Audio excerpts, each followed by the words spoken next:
Welcome to the Deep Dive. Today, we're looking into a really heartbreaking case, the vanishing of 7-year-old Karla Rodríguez back in 1999, right from her Las Vegas neighborhood. Yeah, a really upsetting one. She was just this little girl, short black hair, big smile, always on her bike. That bike was her life, apparently, and she'd even painted her nails green that morning, just a normal kid. Absolutely. Her family had come from Michoacan, Mexico, looking for, a better life in Vegas. But then October 20th, around 7 p.m., a neighbor sees her playing outside on a swing set, tells her maybe head home. She lingers a bit, maybe 15 minutes, and then she's just gone, vanished. And hasn't been seen since. So our mission today, try to make sense of that day, the timeline, which is pretty fractured. Definitely fractured. And look at the clues, some haunting clues, really, that just led nowhere. And also touch on the hope that maybe, just maybe, modern science can offer now. It's crucial because that ordinary day became this huge mystery, partly because of Karla's age, but also her English. Right, her English was limited. That must have been a significant hurdle. Oh, absolutely. Think about it. A scared child maybe trying to ask for help, or the family trying to navigate the initial police contact. It creates barriers. And that delay, it seems central here. There was confusion about whether her mom walked her to an English class that morning. Yeah, that account changed. And then later, a witness remembered seeing a little girl, looked like Karla, walking toward the school. Yeah. Alone, crying. But she never made it to class. No. And piecing together those hours was tough. The family's routine kind of complicated things too. How so? Well, her dad, Ramon, gets home from work around 3 p.m. Karla's not there, but her bike is. Then by 5 p.m., the bike's gone too. Okay. But, it wasn't totally out of the ordinary for her to be playing at a friend's place or just be out in the neighborhood. Not immediate panic. Not immediate panic. When Ramon talked to that neighbor later, the one who saw her at 7 p.m., he assumed she was okay, maybe just nearby. He went to bed. And her mom, Elia, wasn't told Karla was actually missing until the next morning. That's right. Which means more than 12 hours, those golden hours everyone talks about in missing persons cases. Gone. Exactly. Lost before the police, the LVMPD were even called. It really hampered things from the get-go. For people listening, what specifically gets lost in that kind of delay? Oh, so much. Scent trails for the dogs go cold fast. Witness memories get fuzzy even after just hours. Potential evidence, maybe tire tracks, footprints, it disappears. The window for an effective immediate search just shrinks dramatically. So by the time LVMPD got the call, even with a massive search, they were already playing catch-up, a tough position to be in.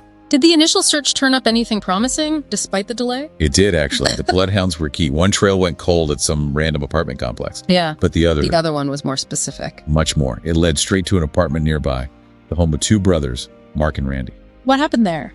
Well, one of the bloodhounds had a really strong reaction, a hit, right inside their bathroom.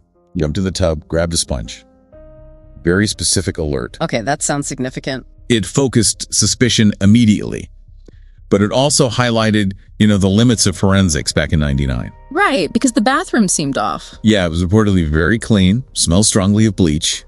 And they did find something, a tiny, tiny speck of human blood on the wall. But too small for the DNA tests they had then. Exactly. Couldn't get a full profile. So you have this strong circumstantial evidence, the dog hit, the bleach, the blood spot, but nothing definitive linking them. And Mark, one of the brothers, he spoke Spanish, right? Right. And worked near Karla's home. He did. Another connection. But without that DNA lock, it remained suspicion, not proof. And both brothers have since passed away. Yes. Both died from drug-related issues years later. So whatever they knew, if anything, is gone. So one strong but ultimately inconclusive theory. What else were investigators looking at? Another really chilling possibility? Curtis Dean Anderson. The serial killer. Yes. He murdered another 7-year-old girl, Shiana Fairchild, just 2 months after Karla disappeared. And what's the connection? A receipt. It placed Anderson just 1.1 miles from Karla's home at 1:41 p.m. on the day she went missing. Wow. Was him being in Vegas that day normal? Not at all. It was described as highly anomalous. He had doctor appointments in California scheduled right before and after that date.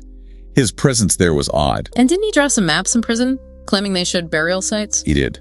Cryptic maps, supposedly of the Nevada desert. The FBI and LVMPD searched based on them multiple times, extensive searches, but found nothing. So, two very different, very compelling theories. The brothers, with the bloodhound hit in the suspicious bathroom, and Anderson, the known killer, inexplicably nearby, but neither leads to an answer. That's the reality of many cold cases, unfortunately.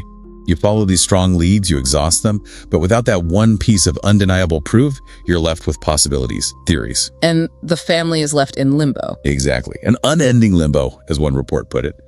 Karla's parents, Ramon and Aaliyah, they still keep her things, a doll, clothes, homework like a little shrine. Her mother famously said, "I know I'll see her again." Just holding on to hope. Immense hope. Her father acknowledged later, how they learned the hard way about the dangers. Maybe letting kids play unattended. They also have a younger son who never got to know his sister. It's just tragic. But you mentioned new hope from science. Yes, and there's a really interesting application here. Forensic genetic genealogy, or FGG. How does that apply? In 2019, for the 20th anniversary, Karla's parents uploaded their DNA profiles to public genealogy databases, like GED Match. So not looking for a perpetrator's DNA necessarily? Not primarily. It's a different strategy. The hope is that if Karla is alive somewhere, maybe under a different name, and she or perhaps one of her children ever uses one of these DNA services. It could create a familial match, lead back to her parents. Precisely. Or, if remains are ever found and DNA is extracted, comparing it against these public databases could finally identify her. It's a long shot, but it's a powerful, passive way to keep searching for her. That's incredible. So Karla Rodríguez would be in her 30s now. Let's remind everyone what she looked like then. 7 years old, 3'6", about 50 pounds, black hair, brown eyes. She had a small mole just above her right eyebrow and a surgical scar on her abdomen. Last seen wearing a blue jacket, a blue and white striped shirt, red pants, and those green fingernails she'd painted. The FBI still has a reward out, up to $5,000. For information leading to her whereabouts. Because someone, somewhere, might know something, even after all this time. Over 25 years is a long time. Fears might have faded. Secrets get heavy. Maybe it's time. It is time to break the silence. It's time to bring Karla home. If you have any information at all, please call the Las Vegas Metropolitan Police Department. Their main number is 702-828-3521, or the Cold Case Homicide Unit is 702-828-8973. You can also contact the Las Vegas FBI at 702-385-1281. And if you want to remain anonymous, you can call Crime Stoppers at 702-385-5555. Any piece of information could be the key.